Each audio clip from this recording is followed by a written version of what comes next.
Okay. We are live. Okay, let's see. Is everyone in the chat? Is everyone okay? How many people have we got today? 25 people. Okay, this is gonna be lit. Okay, here we are for the weekly source. Well, I don't know about source, but the weekly knowledge exchange, knowledge dump, where we all come together as a community, share learnings, develop, get better every 1% better every day. Get better every week, right? So today's focus, honestly, is going to be more on defense because I mentioned it in the call or in the chats at some point this week in terms of I think it was one of the quotes that I said. And the reason why I stress it so much is a lot of us, when it comes to like we look at the entry models, we understand the system, etc. We all know the entry models, the system, etc. makes money. But to get to profitability, it's not just about, and that's offense. And to get to profitability, it's not just about making money. It's about knowing when not to trade, knowing when to stay out, and keeping that money. So you need to understand when your edge is there and when your edge is not in order to be profitable.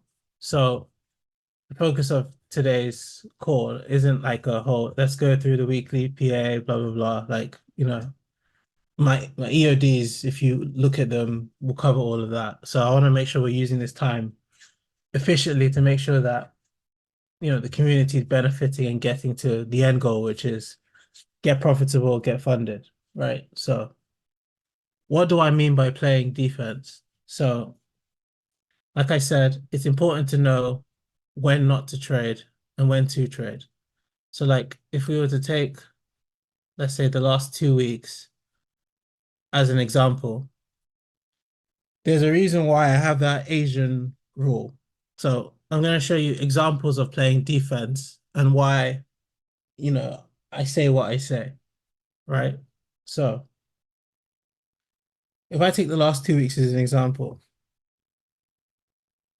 just for the record, I did not prepare for this. I'm just like, but I already know through experience that this is going to play out any given day. So this is why I keep talking about this Asia expansion. So first of all, what do I mean by Asia expansion? So all it means is every day when I get to the chart, I start my day the same. I mark out Asia high, Asia low. I mark out the standard deviations, Asia high, Asia low. And then I have I look at where the supply is and the demand is, right? So for example, I'll put this on the 1 hour so it's clearer to see. Right.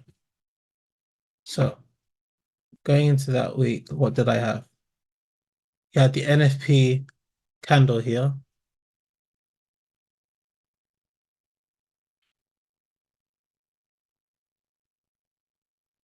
The last down candle before this breaker structure is this.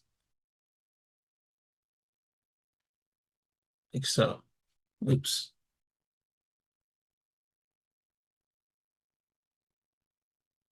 Except this is not to focus on, oh, how much R could you have made in the week, blah, blah, blah.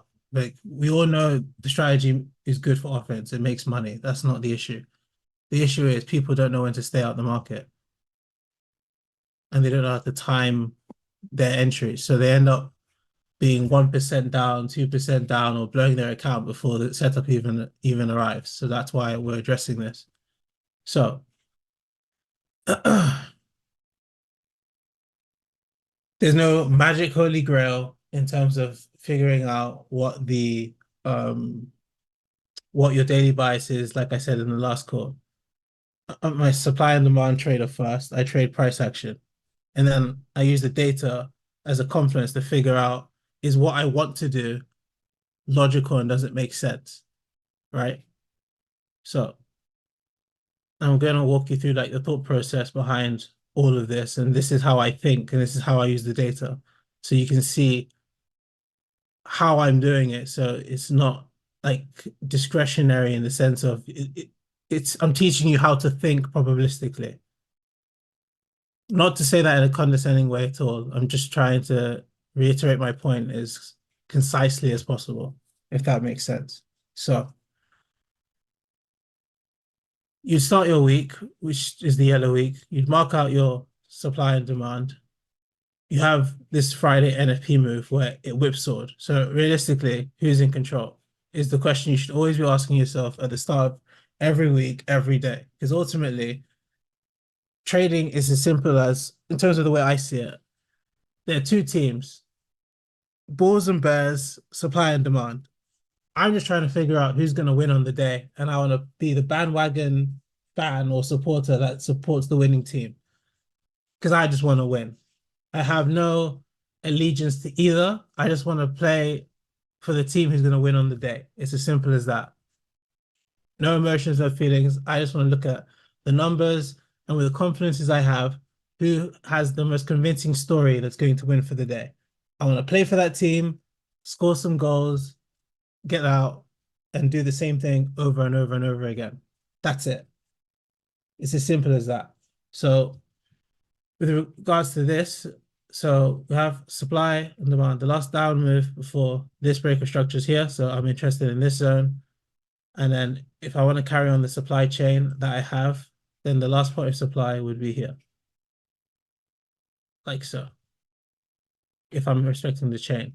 I do not know who is in control in the middle, right? I can only, I'm not interested in that. I'm like, okay, I know where I want to trade from. All I'm trying to figure out now is, does it align with my framework, PTLR? And ultimately, do I have enough range to make 2 to 4 hour a day? I don't care about anything else. Now, with regards to my defense and offensive point, I mark out the Asia high, Asia low. The reason why I keep saying this, and I even go back to as far as here, any given day, if you back tested this, like I've said, and it's going to tell who's done the homework or not, because this was the reason why I set it this week. Any given day, even if I look from here, looking left, the move of the day happens when? After the expansion. There's not anything to do here. Like if you're trying to be the impatient, overeager, and overzealous person trying to short this, you got destroyed. Then if you're like, oh, that means that demand is in control, and then you try to long this, then you lost again. That's why I'm saying it's best literally just to wait for the Asia expansion. There's no point guessing this. Same thing the next day. The move of this day happens when? After the Asia expansion. There's no point trying to guess this. Same thing again here. You were screwed either way, but at least if you played defense and you waited for this to go, you could have at least attempted to take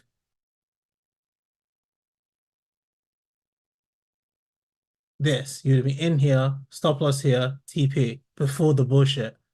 But this would only have happened when? After the Asia expansion. So once again, there's no point getting involved before that. Be patient. Same thing here. Before the Asia expansion, there's nothing. London forms the low. If you drop down to a 5-minute, what would you have had to wait for? P is this big range before this break of structure. You've hit it, but you're not gonna YOLO this or gamble this, right? Which is why, like I said, I don't trade lunch money anymore for this reason. Doesn't mean I don't use the statistics of lunch money, which is that it's very likely that the low is going to be within one standard deviation. So what do I do? So if you watched the homework, one of the important videos that I flagged that you needed to watch was called The Right Side of the V, which is a way that a pro trader called Lance Breinstein reduces his risk in his setups, meaning instead of entering with a limit, he'll enter with a stop and enter with momentum to reduce drawdown exposure. So with regards to putting that into context, say you had this particular day. You start your day the same, Asia high, Asia low. You set alerts to both.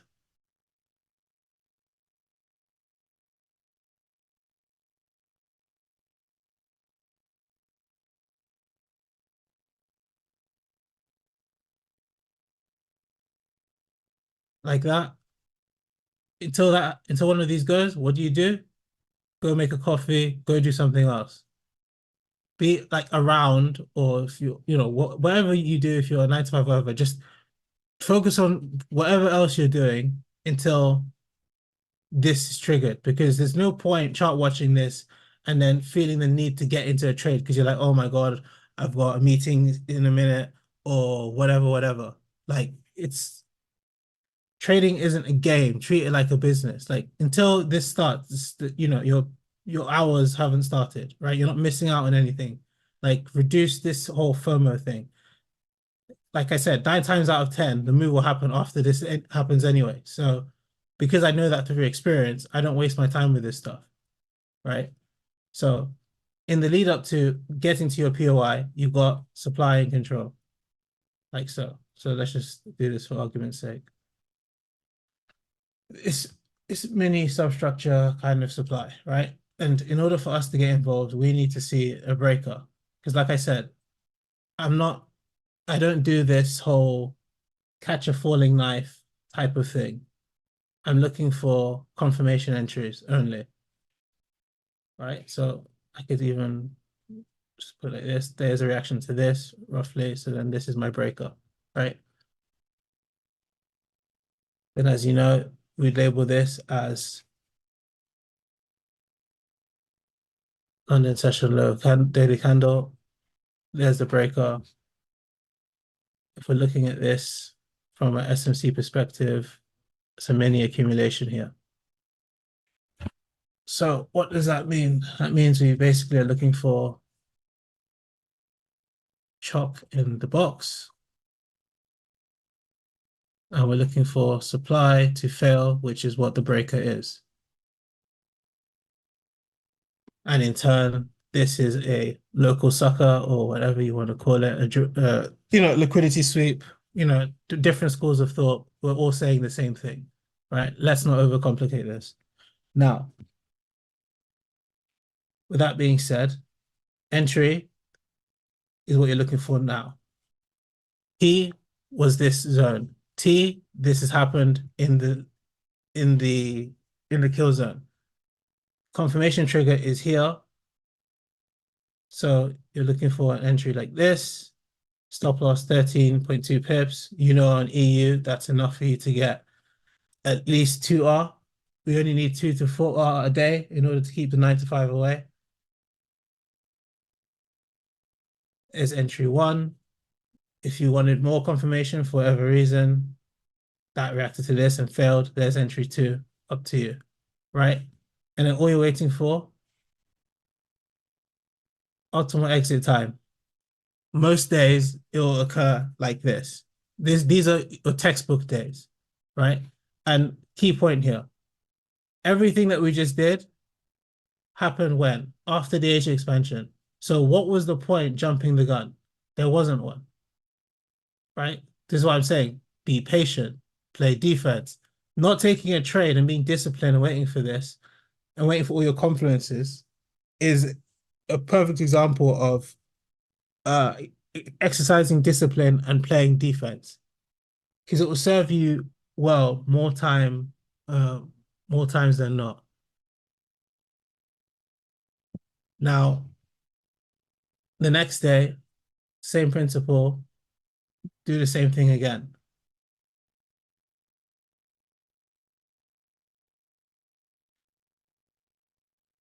The lead up to that day, like I said, you had one bullish day, one bearish day. So in terms of like statistics, consecutive candles, it's 50-50. So like I said, get out of your head this whole, I have to have this magic holy grail to figure out daily bias. It doesn't exist. It's never going to exist. Get over it. We can only trade supply and demand and look for our confluences to help us tell the story in order to take a high probability trade. Like you have to, and you try to to long this, then you lost again. That's why I'm saying it's best literally just to wait for the Asia expansion. There's no point guessing this. Same thing the next day. The move of this day happens when? After the Asia expansion. There's no point trying to guess this. Same thing again here. You're screwed either way, but at least if you played defense and you waited for this to go, you could have at least attempted to take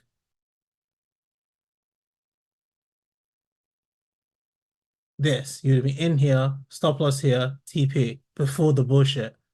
But this would only have happened when? After the Asia expansion. So once again, there's no point getting involved before that. Be patient. Same thing here. Before the Asia expansion, there's nothing. London forms the low. You drop down to a 5 minute. What would you have had to wait for? P is this big range before this break of structure. You've hit it, but you're not gonna YOLO this or gamble this, right? Which is why, like I said, I don't trade lunch money anymore for this reason. Doesn't mean I don't use the statistics of lunch money, which is that it's very likely that the low is going to be within one standard deviation. So what do I do? So if you watched the homework, one of the important videos that I flagged that you needed to watch was called The Right Side of the V, which is a way that a pro trader called Lance Breinstein reduces his risk in his setups, meaning instead of entering with a limit, he'll enter with a stop and enter with momentum to reduce drawdown exposure. So with regards to putting that into context, say you had this particular day. You start your day the same, Asia high, Asia low. You set alerts to both.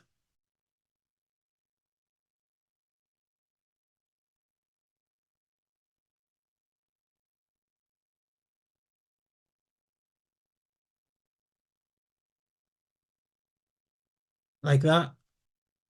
Until one of these goes, what do? Go make a coffee, go do something else.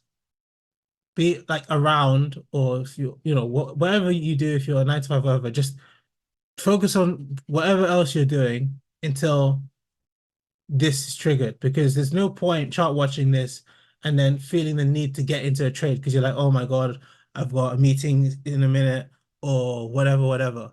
Like trading isn't a game. Treat it like a business. Like until this starts, your hours haven't started, right? You're not missing out on anything. Like reduce this whole FOMO thing.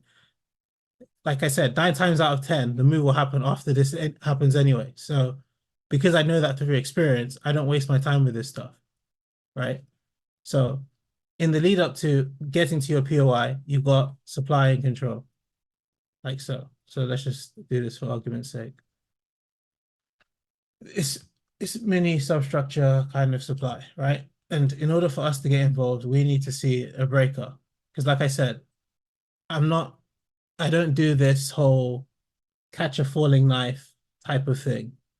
I'm looking for confirmation entries only, right? So I could even just put it like this. There's a reaction to this roughly. So then this is my breaker, right?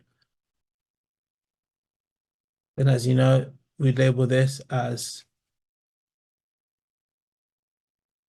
London session low daily candle. There's the breaker. If we're looking at this from an SMC perspective, it's a mini accumulation here. So what does that mean? That means we basically are looking for chop in the box. And we're looking for supply to fail, which is what the breaker is. And in turn, this is a local sucker or whatever you want to call it, liquidity sweep, different schools of thought. We're all saying the same thing, right? Let's not overcomplicate this. Now, with that being said, entry is what you're looking for now. P was this zone. T, this has happened in the kill zone. confirmation trigger is here. So you're looking for an entry like this. Stop loss 13.2 pips. You know, on EU, that's enough for you to get at least 2R. We only need 2 to 4R a day in order to keep the 9 to 5 away. Is entry 1. If you wanted more confirmation for whatever reason, that reacted to this and failed, there's entry 2, up to you, right? And then all you're waiting for, optimal exit time. Most days it will occur like this. These are your textbook days, right? And key point here, everything that we just did happened when? After the Asia expansion.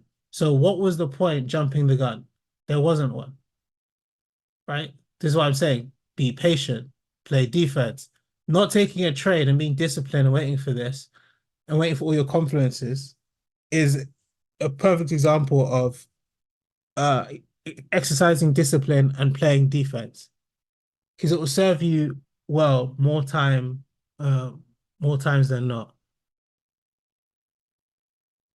Now, the next day, same principle, do the same thing again.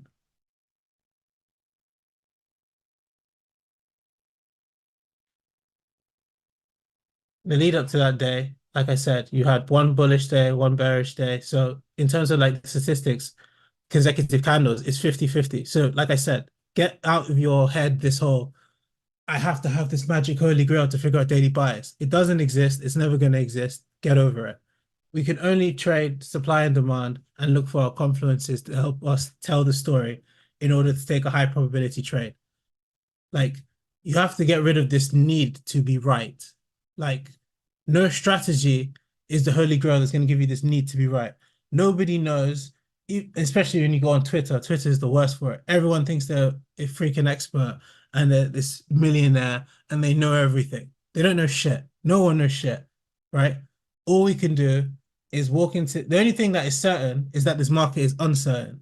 So the only thing that we can do on any given day when we come to the chart is have our frameworks, have our trading plan, have our strategy, and just look for the stuff that we know has proven edge to at least make sure if we are going to take a trade, keyword, if we are going to take a trade, that all of our confluences are in line for us to feel comfortable to know that one, it's high probability, therefore we are willing to take the risk. Like, the key thing that you want to be as a trader is a risk manager, not necessarily a trader. That's the way you should see it. Because as the old saying goes, the markets will always be here, but your capital might not be. Never forget that. The markets aren't going anywhere. A lot of you have been trading for years, so you know already that the markets aren't going anywhere. So there is no time horizon with your trading. There is no rush. Focus on just getting better 1% every day and focusing on executing the same way every day for you to know if you're doing the same thing every day and you have a process that, because it's consistent, your results will be consistent. Therefore, as long as you're playing good defense and good offense, you'll be profitable. So to carry on my point, next day, so this day was bearish, this day was bullish. So the third day, 50-50. There's no statistical hold on. Let's delete this one. There's no statistical edge saying that it's going to be bullish or bearish, right? You can see it clearly in the statistics. It's 50-50. So that being said, you're going into this day with neutral bias, but you're going in with the idea that, okay, you still got supply in control. Because right now, you're trading between supply and demand. But you have the same process. Going into this day, you don't know what's going to happen. So what are you doing? You're waiting for Asia expansion. Don't do anything until Asia expansion. Now, this one is debatable, but I'll cover both scenarios anyway. So let's say this was the breach, right? That gives you have your high basically in the kill zone. That's swept liquidity. So every day you're thinking in terms of probabilities. Like I said, you're looking at it in the sense of, okay, what do I know? And what am I comfortable taking a risk on based on who is in control? You know you got a supply. You know you've got a liquidity POI. You know it's basically in the kill zone. You know in the lead up to it, demand has failed. This mini chain to cause this has failed. Every day you're just observing the battle between supply and demand, and you're just trying to figure out who's going to win. Right? So you've seen your break and you've got your breach. So now you can look to get involved. Now, key thing in order to improve win rate, which is the right side of the V thing, which if you watch, you'd understand what I'm talking about here. If not, I suggest you go and do the homework because I'm not gonna spoon feed. I want people to develop being independent. So that being said, you're looking for your entry. Now, a lot of people are always asking, do I enter here? Do I enter here? Do I enter here? Oh, I'm not comfortable putting my stop loss here and all this sort of stuff. Like, and even me, like I'm always looking for ways to simplify my trading and improve my trading. Every day, I'm always looking for something to simplify it and make it better. I'm not looking to add new things. I'm looking for ways that I can play better defense. And one of them is that right side of the V video where I don't particularly like entering with limit orders anyway, because I don't like catching falling knives. So if I'm convinced, for example, that this is the high of the day, and let's say I'm not, if I was super greedy, I'm not happy with a 10 pip, a 9.2 pip stop. Let's say I wanted a 7.3 pip stop, and I'm really confident with my Fibonacci levels because I know they're back tested and there's only a 3% chance of this getting hit. But if I don't want to deal with the drawdown, etc., I can simply let it do its thing and then catch it on the way back down and have zero drawdown. This is what they call being on the right side of the V. Because in this scenario, I never felt any pain. I never had any real risk because I never saw any negative number in this entry. But it's the same entry. It's just my timing is different. So with that being said, put my entry here, straight into profit, TP1, break even, TP1. Wait, hold on. So there we go. Let's draw this properly. Break even, TP1, TP2, and then you, depending on where you are, just keep in mind at this point, you'd have drawn this because in a live market, we wouldn't be sure who's in control at this point. So you might want to start taking profit here because we don't know, is this chain going to hold or not? But either way, based on what you knew in the day, you're waiting for your Asia expansion and you're waiting to look for a continuation. But keeping in mind, all of this was efficient. So the likelihood that this extreme is going to hold is debatable. But the only reason why you say that this might hold is for the fact that you have imbalance here. So there's an argument to say that this last down candle was never mitigated, hence the reaction. So it isn't crazy to have wanted to maybe hedge here, but keeping in mind this activity that would have formed this low of the day isn't in the kill zone. So there isn't really a statistical edge for you to be convinced that this is a bullish day and this is the low, which is why I wouldn't take it. Whereas this is more close to what we'd expect. It's coming from supply. And in the lead up to this entry, we've seen all of this fail. So that's just something I wanted to say. So with that being said, that's your first entry. As a New York trader now, you still have a bit, you're still following the same framework and the same set of rules.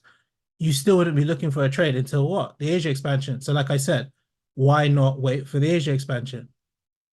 Now, if I zoom out, because I want to just address that point in more detail.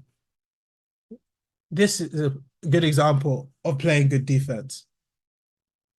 which those who did, good job, because you didn't take an unnecessary loss and you did what you could on the day. Mark out Asia high, Asia low. You're in a 30 pip range. There was nothing to do here. Who's in control?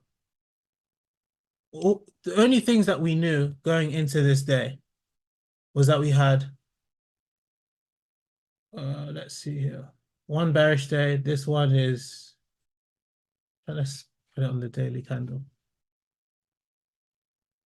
Okay, what did we have? This one is debatable, but either way, it's technically closed bearish. So 1, 2, 3, 4. We had 4 bearish days in a row before this day. And we were in a place where we'd say we had an FVG. Right? Which, depending on the school of thought you come from, some people would classify this as POI. I personally don't, but that's besides the point. The things that I am concerned with is we had 4 bearish days in a row. So as Dutchy mentioned on his outlook, it was likely that we were going to get some form of pullback. So it made it inherently dangerous anyway to be looking for a short on this day, given everything that we know. So we had to tread carefully because, like I said, we haven't got that ideal POI that we'd want to long from. Because, like I said, I don't long from FVGs, to be honest. Like, I know ICT traders do that. I'm not an ICT trader, so it doesn't really concern me. I'm aware of it, but it doesn't mean I trade it. Because, like I said, I stick to my set of rules, my framework, my plan. So, with that being said, in this day, my concern is trade what's in front of me, but also play good defense and stick to my rules. So, in this day, I'm waiting for what? I'm waiting for the breach. Until the breach happens, I've got nothing to do.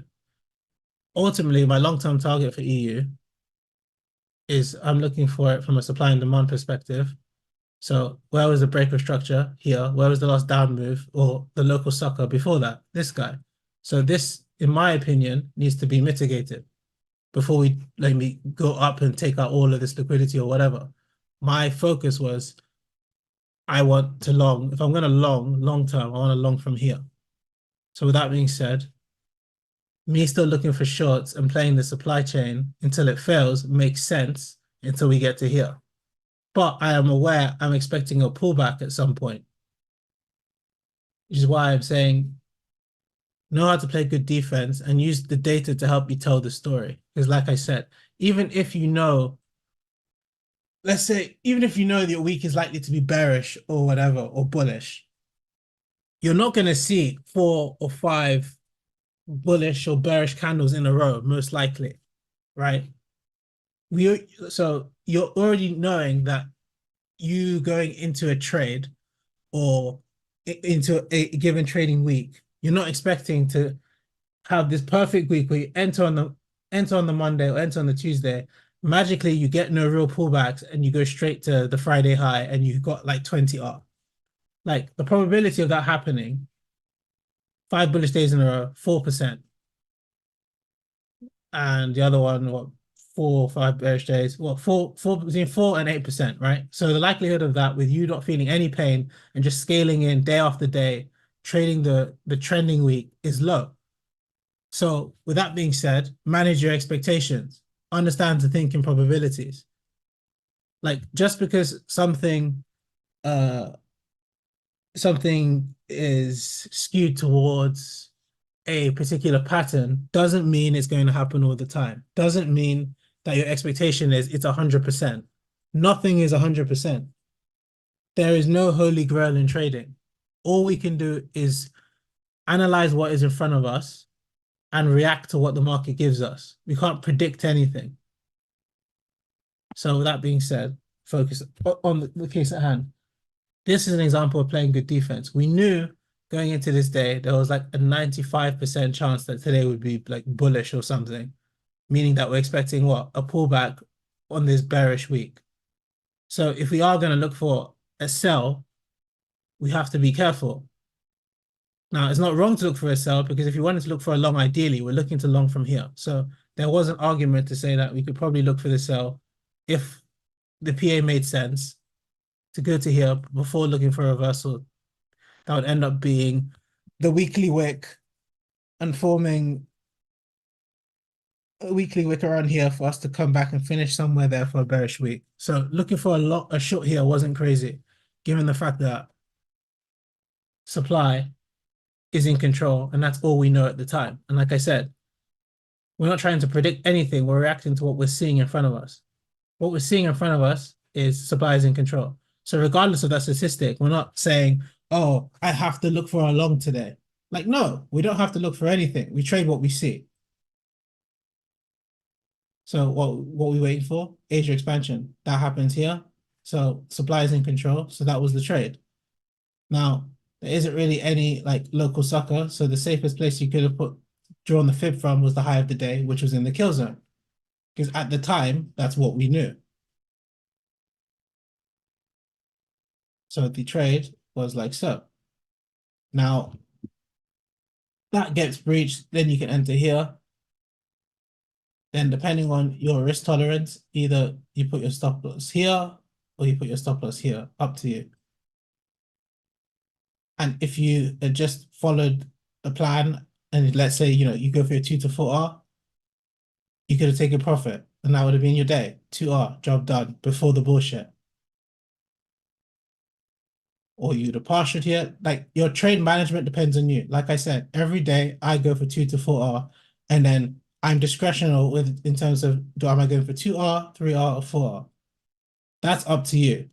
But that takes practice. There's no magic bullet for this. I give you a framework and it's up to you to apply it. That comes with experience. You can't cheat chart time. You can't cheat experience. You can't buy experience. Either you put in the work or you don't. Those who put in the work will get the result. Those who don't put in the work will get clapped and they'll start looking for another strategy to hop to and do the same cycle year in, year out, right? So with that being said, the focus or my point is playing defense. Had you not waited for this, what are you trying to do? You try to long this on the basis of what? Nothing. You try to short this on the basis of what? You have to be really confident that this is going to hold. But it's a gamble. Why do you need to gamble if there was a move right after? There's no reason to. Because all we know in the lead up to that is structure is bearish. Until it's not. But even if the same principle applies, like I said, if you took the short, follow the plan, wait for the expansion, check. Get in anywhere from the 50 onwards, get out, TP1, optimal exit time, 2R, you're done for the day. Good job. Even in shitty conditions like this, the strategy allowed you to play good offense. Only if you were smart and followed your rules and played good defense to keep you in the game long enough to take the shot. If you are on, I'm going to take this godforsaken, ugly time frame for the sake of this call. If you're trading the 1M and you try to trade in front of this, oh, look, so many opportunities. Chop, blah, blah, blah. Okay, cool. I'll try and long this. In hindsight, in no man's land, because I'm the top G and I go for this 20R trade, that doesn't happen. Or I look for some other BS and I try and short this for some 20R trade, that doesn't happen.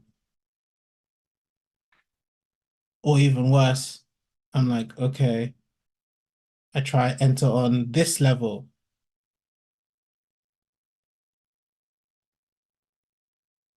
Because this broke something and therefore this should be a weak high or whatever the hell they're going to say in SMC land. And then I go for another 20R trade or 10R trade. That doesn't happen, right? Or because you're not just simply waiting for the expansion, not waiting for the real move. Same thing with this day.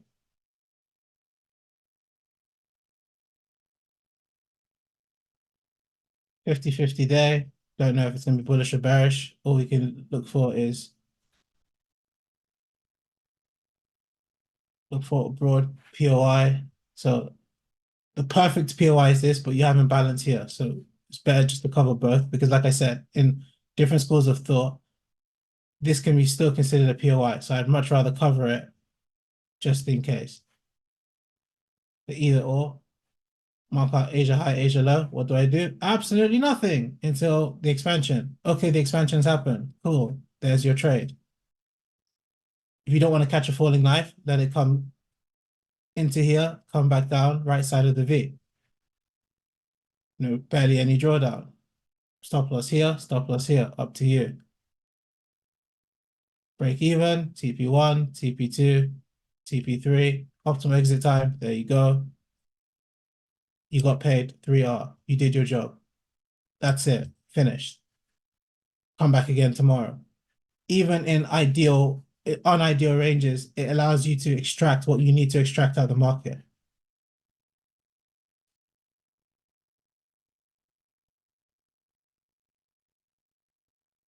Has what I've said made sense so far?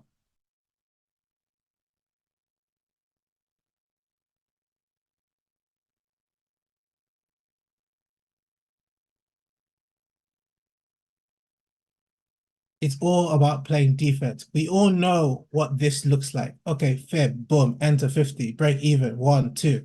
Good, that's offense. We know how to play this. This is not hard, right? It's not hard to draw a Fibonacci, put a magic keys break even here, and set a TP here, and look to exit in your exit window. The same thing every day. The whole idea of the Asian expansion is to make sure you're patient. Because even on an unideal day like this, right? So let's even draw this one. Asia high, Asia low. There's your breach. Cool. Now you can look to get in. So the question now is, all right, what setups do you have at play given what you've just seen? So there's your CPB. This fails at this point. So CPB fails here alongside the Asia expansion. Your last reaction to the CPB was here. So as you know, where we have a CPB, that's where we can potentially start a chain from. Now, if you want to take this trade as a CPB continuation, you can, but keeping in mind, you have imbalance up here. So you can take this risk if you want, which is why this is not an A+ setup for me, because like I said, I would rather look for this. But like we're splitting hairs here. Like the safest trade, given the fact that Asia is relatively big today, so it's unlikely that we're going to sweep this, is to look for that. If you want to refine it and potentially take a loss, you could do it like this. But like I said, you don't need to catch a falling knife here. Right side of the V, you can wait for this candle to close and then take it on the way down if you wanted to take this trade. But the process is still the same. Asia high, Asia low, wait for expansion, then get involved. You didn't miss out on anything being patient. This is called playing defense. And it reduces FOMO. Same thing with the day before. Asia high, Asia low, don't do shit until the expansion. There's no prizes for getting in early. I want to get in safely. It's about preventing unnecessary risk, right? Like on this day, especially given the fact that if you have a bearish bias and you're trying to get the weekly move, and like I said, we don't care about stop loss sizes here, because like our priority is to get the daily move and get the weekly move. And the weekly move on EU tends to be around 200 pips on average the last 10 years. So even if you had a 20 pip stop loss, if you got your entry right on the Monday, meaning you know where the weekly high is and you waited for your confirmation to take a continuation relative to wherever this top is. So it's not about guessing tops, even though it's a reversal, because we're always looking for confirmation entries. We're not guessing tops. Like the guessing of a top would be taking a lunch money trade, which has no confirmation as we know, which I personally don't do anymore. I much rather wait for my confirmations, which is why, like I said, it was never an A plus setup for me. HOD reversal is my A plus setup because it's the safest setup. You're looking for supply or demand to fail. You're getting all your confirmations to know who is in control. But even like I said on this day, and it's important you guys realize this and watch this because a lot of you, including myself, when I was working full time and trading the strategy and coming up with it, it had to be a strategy and a process that one was repeatable every day, but two, I could do looking at the 5 minute, the 15M, and have a nice chilled day and get the most amount of money with the least amount of work and work smart, not necessarily harder. So like given this week so far, like given the fact that this is Monday, for example, we're expecting, let's say, a 200 pip move. So the weekly move in terms of the weekly range is 200 pips roughly. Let's just get the data here to prove what I'm saying, so I'm not chatting shit. 198. Even the last 3 years, it's what, 167. So let's just say worst case scenario, 167, whatever, somewhere here, right?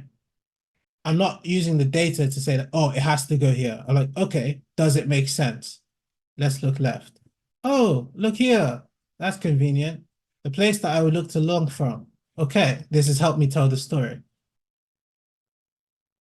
So from a PA perspective, I'd want to short into 4H demand. I also want to short into 4H demand because we have this giant imbalance that needs to get dealt with.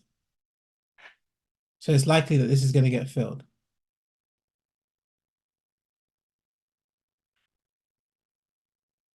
Because if you're looking at this from a smart money perspective, where is this thing? If you're looking at this from a smart money perspective, the break of structure was here. The last down move was here before the break of structure. If you want to pinpoint where the volume came before someone got suckered into thinking that this short isn't going to work anymore, it's this guy. Because up until that point, everybody got the email or the memo that longs were in control, apart from this guy. He was the guy that didn't get invited to the office party. He's the guy that everyone's like, he's a bit weird. I don't really want to invite him, whatever, right? He's the guy that didn't get the invite to the birthday party. He's pissed, right?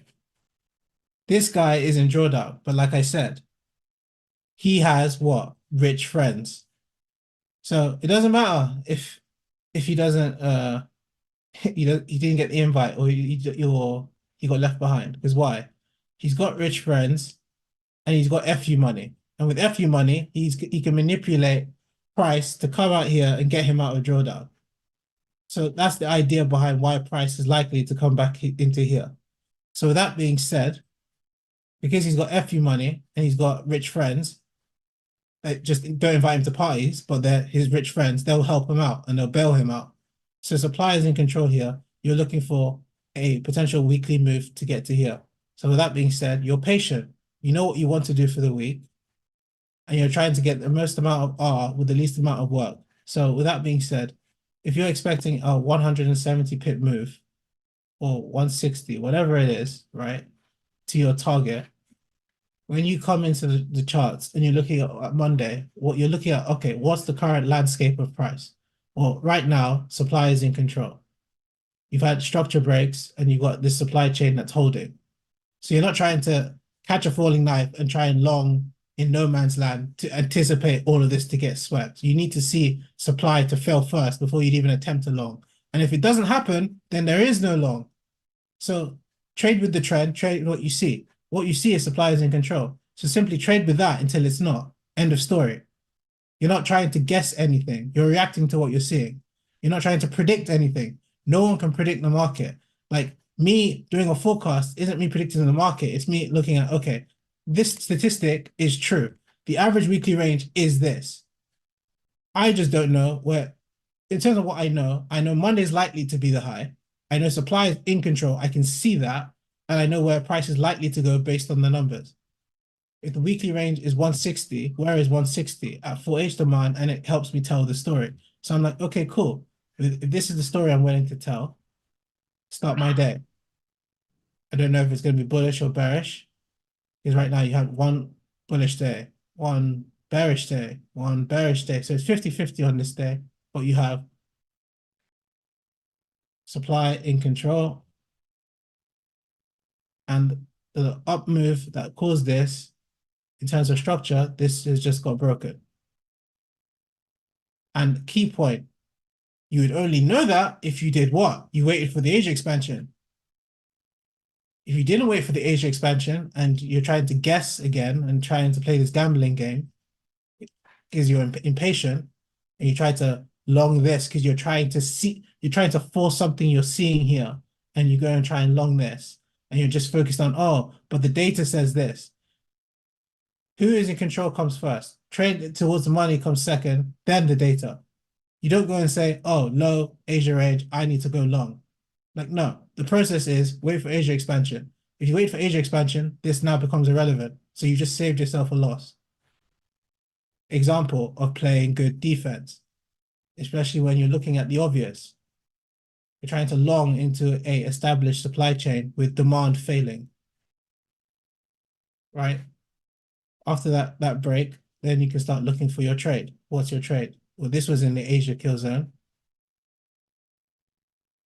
Oh, oops, let's move this out of the way, make this bigger.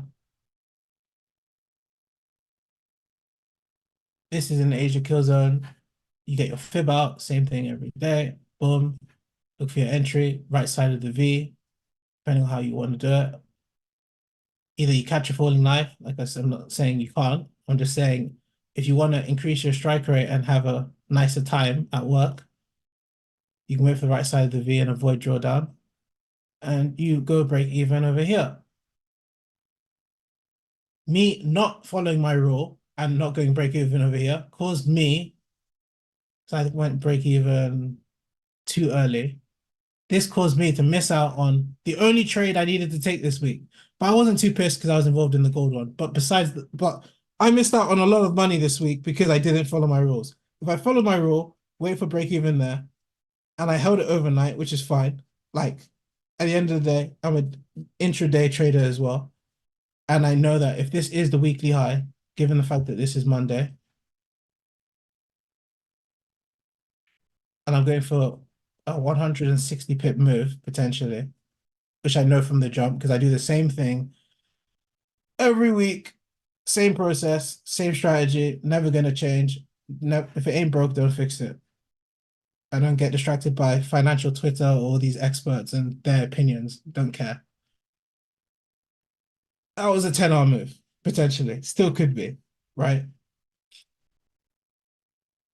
Ultimately, even if you waited to the next day and you waited to optimal exit time and you just treated this as a new day, but you still know if this day is going to be bearish, given the fact that it's likely, considering the previous day's lows been broken, supply is still in control, blah, blah, blah, you could have just held on to the next day, and what you do, wait till optimal exit time. Same principle again. Previous day low got broken, so there's a 70% chance of follow through. What are you looking for? Optimal exit time. So I'm showing you that, the statistics and how you manage trades, they still play out even if you're holding for the weekly move. But then by the time you get to this day, like I said, you've had like 3 or 4 bearish days in a row. You're expecting what? A pullback at some point. So don't be surprised if something like this happens. Because like I said, the likelihood of you seeing 4 bearish days in a row or 5 in order to get to your TP with no pain, and you're just scaling in perfectly every day, there's only like a 4% chance. So, don't be surprised if it doesn't play out that way.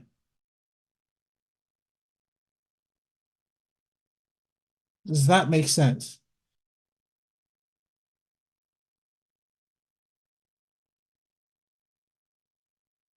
Right. Okay. Let's get some feedback in the chat because there's some more stuff I want to talk about. Just want to make sure everyone is following because I'm saying a lot of stuff and I'm probably saying a lot of stuff very fast, but it's relevant stuff because you have to learn how to play defense if you want to be profitable.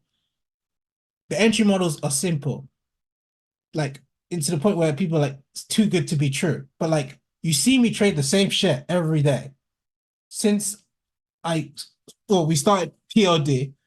I've shown my MT5 every day, showing I'm taking the same setup every day. HOD reversal, lowdown continuation. Same thing every single day. And then if there is no move, I simply play defense and I don't do shit. Because I'm not gonna play a game I can't win. If the odds aren't in my favor, I'm not gonna play. And that's all it is. That's all trading is.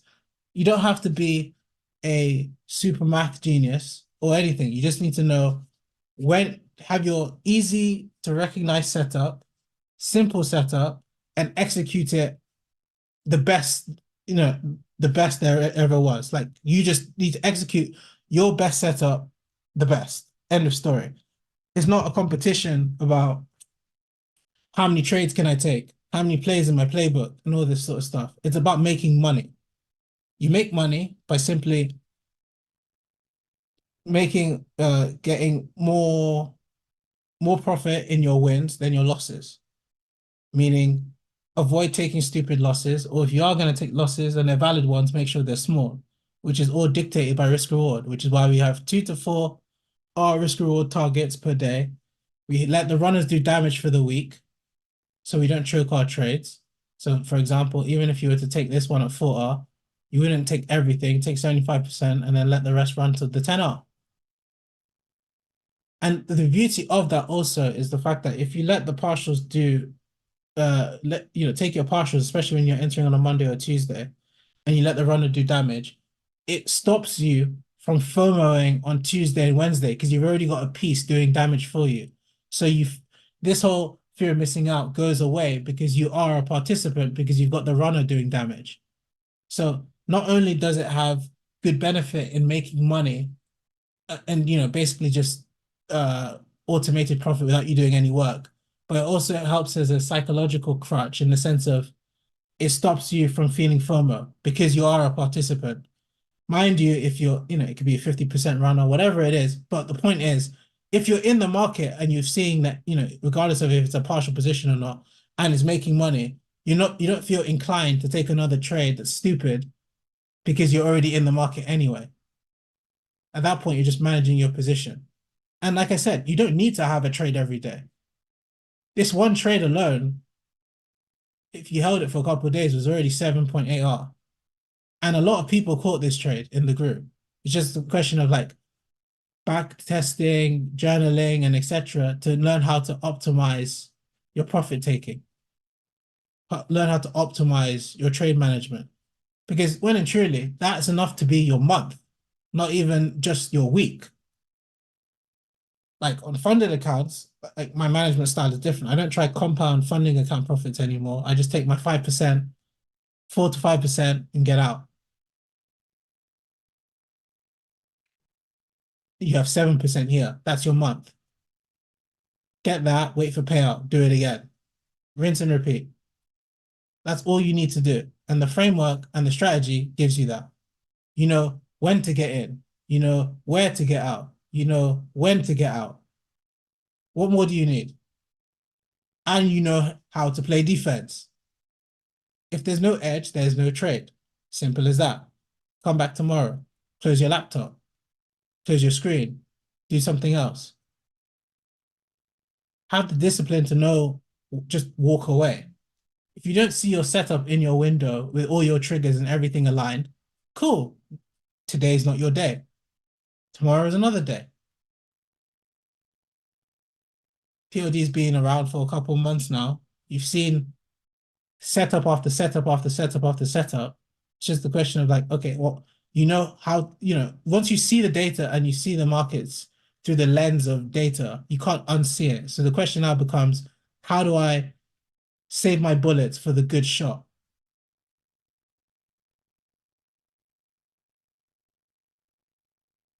Okay, I feel like I've been just ranting, but I hope that is like ringing true to home for a lot of you.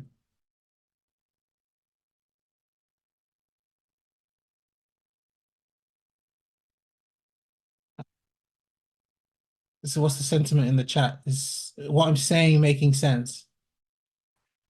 posted a question in the Q&A. Okay, let me have a look at the Q&A. Who's an anonymous participant?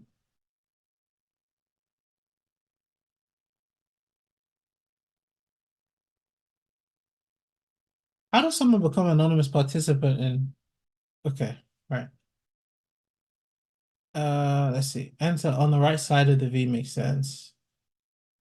But on the cases where it just hits the 50% and go, yeah, there is. So it's like I said, it's going to be discretionary for you. Like I'm just saying the right side of the V doesn't, okay, let me answer this one by one. First of all, the game is going to always be take the risk that you're willing to accept.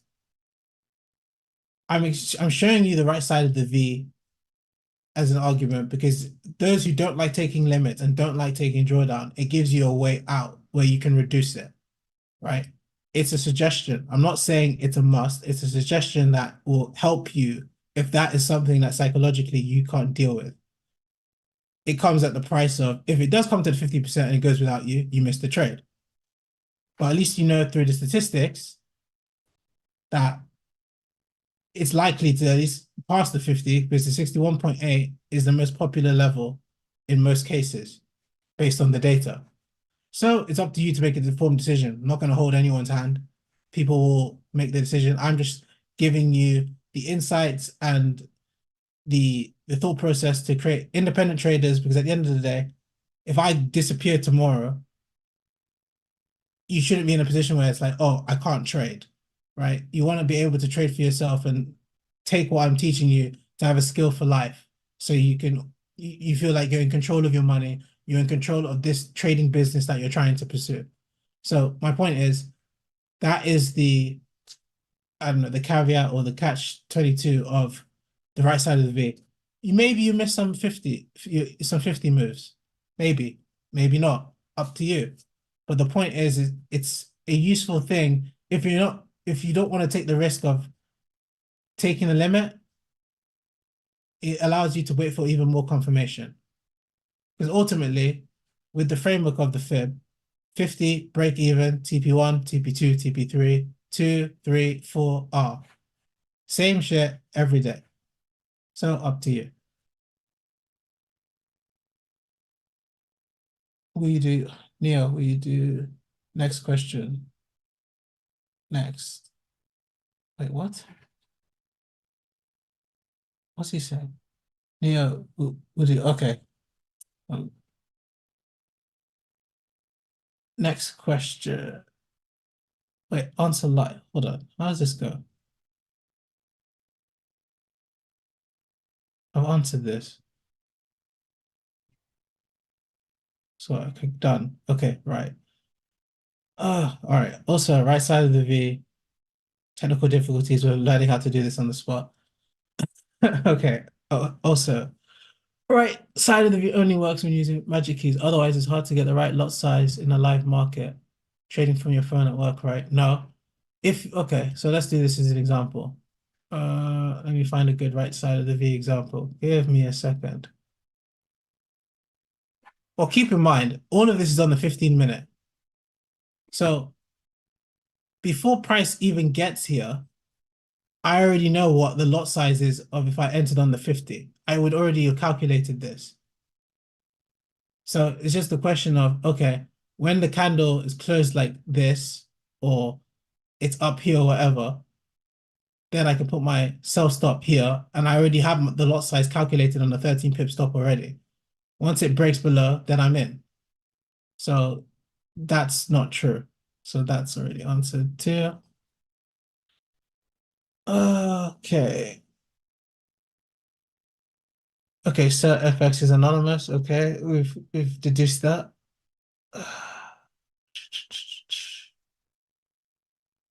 Okay, Rico's question. Basically, the Asia expansion should line up with who we view as in control. No,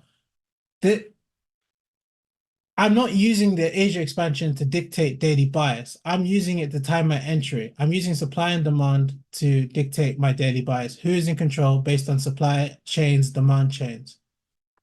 time of the day, high of the day, and all these other things. For me to have a good story using time, price, and data that makes sense for me to look for a high probability bias and a high probability trade.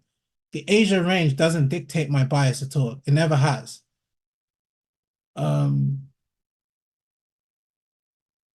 So yeah, that answers that aspect of the question. I'm trading supply and demand and looking at consecutive candles and etc. and the data to line up to tell me a story for me to dictate my bias. I'm not looking for Asia expansion in any way to help me dictate my bias. Sure, if I have, let's say, a 30 pip range. So let's just do this one as an example on the fly, right? Where is this data? Ah, crap. Just gonna work probably. Oh shit, wrong one. Right. Asia probability. Guess what? Where's the chart? So 33.6 pip range, that's rounded to 35. 35. Let's move this out the way. 35. So the probability of both sides getting liquidated is less than 50%, 48 point whatever percent, right? So in this day, if I know that the probability of this getting hit after the expansion is 48%, at least I know going into this day, more or less it is like 50-50 that it could be bullish or bearish. And I know once this is gone, there's only a 50% chance, well, there's only a 48% chance that this is going to go. So with that being said, I can make an informed decision on do I want to just go and take this trade and go for 2R because it's a 20, roughly 20 pip stop. So I know that all I'm really going to get is 2R. It's unlikely I'm going to get to 3. And it doesn't happen. And why do we know this? Pip availability. So to answer your question, I'm not looking for the Asian range to help me tell the bias, but I'm looking at all I'm using the confidences that I do know, meaning I know supply is in control. I know Asia's pretty big, it's got expanded. So is it likely for us to liquidate the other side? Not really. So that adds to my already existing bias of supply is in control. I know the high of the day is in the Asian kill zone, adding to my existing bias, supply is in control. So I'm trying to drill the point that you're using data to help you tell the story and help you take a high probability setup because you're using the data as a statistical confluence, which has a massive edge because rather than looking at everything through the lens of, oh, I feel this can happen, I feel this, and just riddled with subjectivity, you have quantitative data confluences that you can see through numbers. Is it legit or is it not to happen? Basically. Ah, this thing's broken again. Change it to 68. Because if you round that up to 70, it ends up being the same. Right. And that's why 2R would be your only target. It's close enough to 70%. In the last 2 years, it's more than 70. So 2R would be your target, 3R wouldn't. Hence why you'd only go for 2R here, get paid for the day, let the runner do damage because it's a Tuesday. Okay, that answers Rico's question. So that one's done.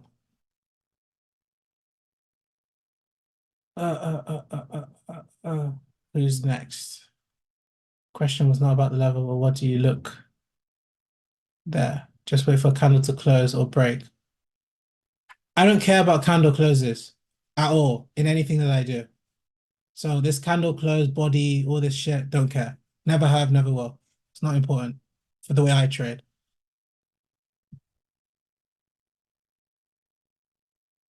Okay. Max's question. When is it valid for you to take a low of day? Focus on, well, so demand was never in control. So there was no low of day. Like I said, you have to look your supply and demand trader first. Do not use the data first. You're using data to help you tell the story. Who's in control? Where's the liquidity? Use the data as a confluence. 1, 2, 3. Three-step process. This one's first, this one's second, this one's third.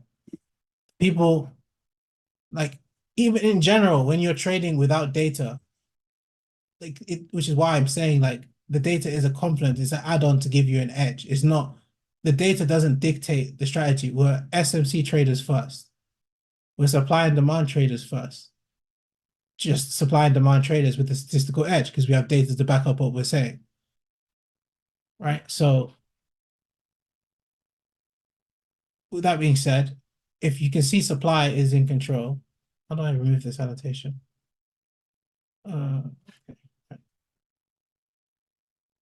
If you can see roughly supply is in control, then all we're looking for is continuations to go short. We're not looking for catching any sort of falling knife because there's no demand zone to trade from. There's no demand showing that it's in control. So there's no reason to look for a long. Like in this point here, so let's draw this example. Like when this started failing, then you could say, let's draw it. It's easier for me to draw it than to draw boxes. Okay, supply, supply, supply, supply. Then this is your breaker, right? But you're not going to look for a trade at this time. So this is irrelevant. So it gets to here, and then you've got like this broad unmitigated supply here, right? Going into this day, okay, let me make this clearer. I really don't want to confuse people. You've got, let's say, this broad supply here, right? Going into this day, you have demand holding. So you got a demand chain. So it's not crazy to look at this and be like, okay, cool, demand is in control. Up until here. Because at this point, what do you have? A breaker. If this fails. But you can't take a long. Why? Because the Asia expansion hasn't happened, which is what my point was. Play defense. The only reason you'd have looked for a long here is if you cheated the system. And that's what you get. You get punished for cheating the system. Because the long wasn't even valid because the Asia expansion hadn't happened. So this is impatience and you get bit for it and you get punished and good. Now you've learned your lesson.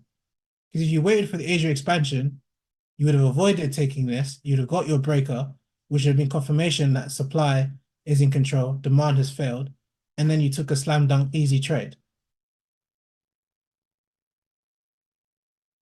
Follow the process, follow the rules.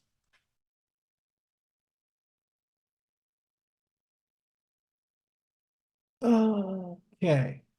And then that answers the Q&A questions. Then Michael had a question. Where is it?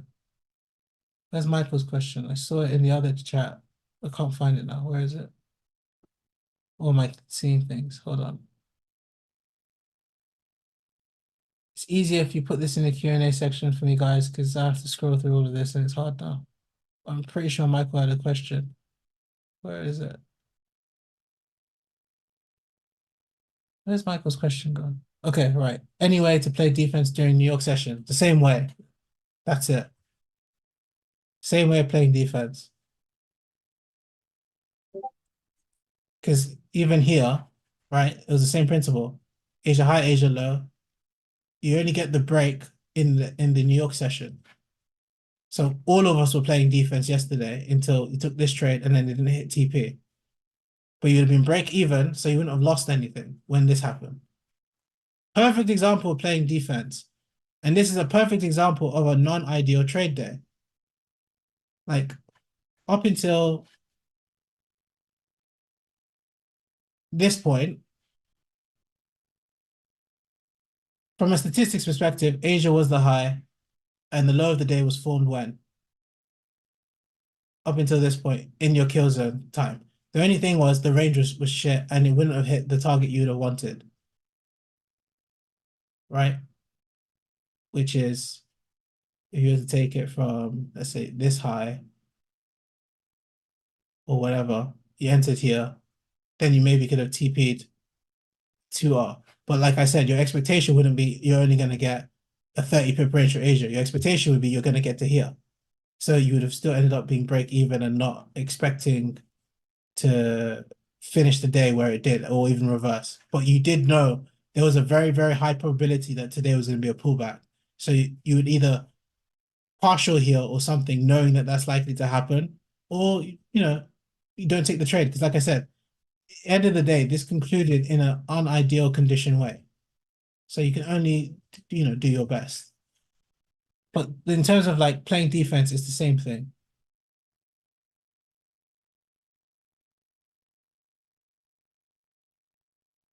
Uh, okay. I think that's us. I'm answered all questions. All the ones in the Q&A are done. All the ones in the meeting chat are done. And then I will go through the ones in the Discord later today. And I'll answer that in the thread. So I think we are done here. And in terms of like advice, let me look at the agenda for today's meeting. Give me 1 second. Okay, so what am I going to do? So this is a few what do you call it? A few announcements or things. So in terms of like next steps, so one, I'm gonna do this week's homework. I'm gonna put it in the chat, in the channel, probably by tomorrow. So keep an eye for that. Like I said, the pieces of homework I give them for a reason. Like they do impact the way I trade and what I'm learning and things like that, and how I trade. They are useful. So I do suggest you do the homework to get the most out of this mentorship because I want everyone to succeed. So I really want you guys to. I say what I say for a reason. I don't say it for fun. Like there's a reason why I said to watch that video in particular, for example. So yeah, keep an eye for the weekly homework. When we do launch officially, there will be a accountability channel, which you've seen. Let me just talk about how that's going to be structured and what it is. So the accountability channel is a place where those who want to do it or to opt into it will create a thread with their name and all the things they're working on in terms of like their backtesting results, their journal, or anything related to their trading journey that they want their mentor to oversee and be able to help with. So you structure it. I'll probably make a template of how to structure it, but you can structure it how you want because it's tailored towards you. And it just allows me to see a a open forum of like, okay, one, well, who's doing the work, and two, how can I visibly see and help each individual person, right? So it's up to you if you want to opt into it or not. No one's got a gun to your head, but it does allow me as a mentor to be able to help you more tailored, at least while the community is small enough where I can still, get involved to that kind of level of detail. Uh, it'll be open to anyone who's premium when the mentorship is live, not now, but when the mentorship is live, it'll be available to anyone that's premium. And yeah, that's pretty much it. But it holds people accountable so they don't just have a membership fee floating in the background, paying per month, and they're not doing any work. They're not even opening up the website. They're not being held accountable to actually being a trader and getting better every week. Like the goal is I want to have 100 people funded from PLD. So I'm going to put my best foot forward to having that structure there to keep you guys accountable to get to that goal, as well as to make sure that you get to your own goal. You're not joining this to be a participant or just be in another community for a couple years and not get to the goal. You're here because you want to get funded, you want to get paid, and you want to either do this full time or have financial freedom and do your job on the side because you love it. Because like I said, there's nothing wrong with working a 9 to 5. at the same time if you love what you do. Like I did data for 7.5 years and I did trading all alongside that at the same time, right? Because I enjoy data and I enjoy trading, so I just did both. But now that I'm doing POD, I'm doing my two loves in one. So time freedom wise, I needed to let one go. So that's the reason why I'm doing this. How was your experience cooperating data? How was your experience cooperating data? I don't understand the question. How's my experience working in data? Right. It's good. I don't know if any of you guys know, but I mean, full transparency, as you guys know. Where is it? Oh, this one will do, right? Yes, y'all also forgot.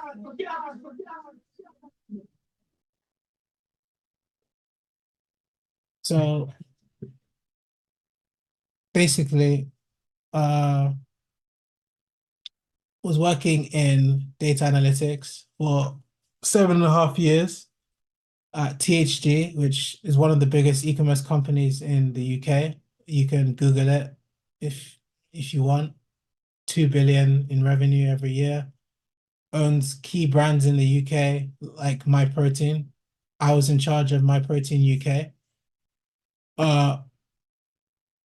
Which you can see over here. It's going to scroll down. So before I got involved in data heavily, I was in charge of the UK side. There you go. And I was in charge of the MyProtein P&L, all of the offers, all the customer data, the customer insights, ways to figure out how to make the company more money, how to make the company uh reduce costs in order to improve profit, how to, I wouldn't say trick customers, but how to move customers into profitable categories all through problem solving and using data. So in terms of like my time there, it was fun, it was great, learned a lot of skills, learned a way of thinking in terms of probabilities, which in turn helped my trading also because when it came to coming up with a strategy that was data driven, it was just like figuring out a business problem. The business problem is I want to make money from the market, but I don't want to get destroyed by the market by gambling. So I need to figure out where the edge is. Hence why I got the data, figured out this high of day, low of day, where it's likely to be. And then I played my strategy on the basis of that. So I reverse engineered my strategy based on what price did, rather than have these models and try and make it fit price, because that doesn't work. But if you know what the pair does in terms of the statistics, like where is the extreme, when is it likely to be, etc., then you know when to get in, where to get in, where to get out, when to get out. That's all you need to trade. If you know where to get in, when to get in, where to get out, and when to get out, what else do you need to trade? All you're looking for is to press buy and sell when that is shown in front of you. That's it. That's all trading is. And this is the reason why I'm 80% technical and 20% fundamental. Because if you look at it from this perspective, when I took this gold trade, the 20R one for this week, what did I know? I knew supply was in control, right? You had all of these news outlets and articles saying, oh, gold go to bullish continuation, all-time highs, blah, blah, blah, blah, blah, blah, blah. I just saw, what do I actually see in front of me? I see bearish structure. End of story, right? A new low. And I'm like, well, this extreme, you could argue not to be mitigated. So by the time we got back to here, I saw a chalk at this pivot point. And I saw a distribution here. Because like I said, on the 15, hell, you can even see it on the 1 hour. Chalk up, there's your break. Right? So for me, that made the most sense. And I just look for my entry confirmation here, which I got. Entered somewhere like that, covered the high of the day. And that's 20R. But in the lead up to that, in the lead up to that, you'd have had all of these articles on gold telling you, uh, go long. Where is that article? Let's see if I can find it. Need to find it from a couple of days ago. This is the reason why I'm like, I take fundamentals with a pinch of salt. Uh, Hold on, let's see if I can find it.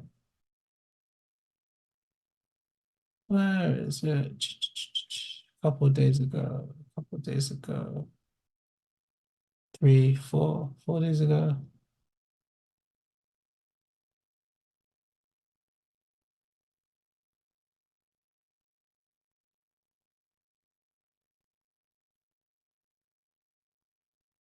Gold price remains by the dip. Analysis on the 12th. 12th was when? Friday. Drill support, blah, blah, blah. The reason why, like I said, you're reading all this, right? And at the end of the day, people say indicators lag. I'll tell you something. News lags more than indicators. It will say one thing, it'll do the other. Then the next day, they'll report on it like it was like they forecasted it. They didn't forecast shit. At the end of the day, you're always gonna be at a disadvantage compared to an institution in terms of finding out the moves, the news. So that's why, that's where the whole buy the news, sell the rumor, or whatever the saying goes, applies, where people basically trade what you see and react. Don't try and predict based on the news because the news will always come out after in terms of when we get access to it. So that's why, for example, I'm just trading what I see. I'm at supply, I have my confirmation, I'm looking to short. Structure, that's the low. I'm expecting Friday to potentially have been the low. I didn't expect it to get here so quick, and that was 20-hour trade. So, with regards to news, like I said, I understand fundamentals, but I'm 80% technical for this reason. Because if you go and react off some sort of report or whatever, you're basically going to start trying to long or short from no man's land. Whereas at the end of the day, the technicals will still apply. It's just a question of like applying it in conjunction. It's just a question of applying fundamentals in conjunction with the technicals. Meaning if you already had like a selling bias, if the news now comes out and supports your selling bias, then you've got an even higher probability trade because then you've got technicals in your favor, data in your favor, fundamentals in your favor, and that makes slam dunk trades like this easy, which is why I took it. Because with this being said, it was also in conjunction with the DXY being bullish. It was also in conjunction with news that was positive for the dollar, right? So that's why this trade made sense. Dollar bullish, DXY bullish, gold bearish. So I just wanted to touch on that because some people were asking about fundamentals and stuff like that. And in terms of how I trade gold and etc., that will be explained on the course because it's not the same as EU and GU because the data edge behind the pair is different, which is why I said you need to why the strategy is unique is it looks at how the pair moves, the statistics of the pair, and then I apply my strategy to what the pair does to figure out how to get in and how to make money. And I know that the edge is different. Like for example, in gold, you don't have to wait for the Asia expansion. That's a free nugget I'll give before I tell the whole entire story behind my gold strategy. But yeah, that just answers that question in passing before we round up this call, which is about to end in 2 minutes. So I'm going to end the call by saying, end of the day, we've all taken a huge step in our journey in terms of even attempting to trade and pursue this financial freedom for our families, generational wealth, and whatever your why is. Don't lose sight of that. Don't lose sight of why you're doing this, because like I said, in this industry that's riddled with scammers, riddled with negativity, like it only takes 5 minutes on Twitter to just feel depressed with all of the negativity and hate and everyone just discrediting people and just negative because they're frustrated with their own progress and they're just throwing that on other people and all these other things. Like, don't get distracted with all that noise. And don't get distracted with all this nonsense. Focus on yourself. It's you versus you. And just focus on trying to get 1% better every day. And, you know, the days add up, the results add up, the progress adds up. And then 6 months down the line, you look in the mirror and you're unrecognizable. And you'll be proud of yourself that you didn't give up on your dreams. You didn't give up on the opportunity you're trying to achieve for a brighter future. Because at the end of the day, in this industry, it's never going to be liked in the sense of you're attempting to learn a skill that allows you to make a salary for multiple years. It's like in some cases in a day, in an hour, in a week, in a month. Like when people outside of our industry see that, it's hard for them to comprehend. And you as a person, you can't expect them to be able to understand that. More importantly, when they're going to this 9 to 5 that they hate and they're dealing with the bullshit, you can't expect them to look at you positively. Because, like I said, with frustration comes jealousy.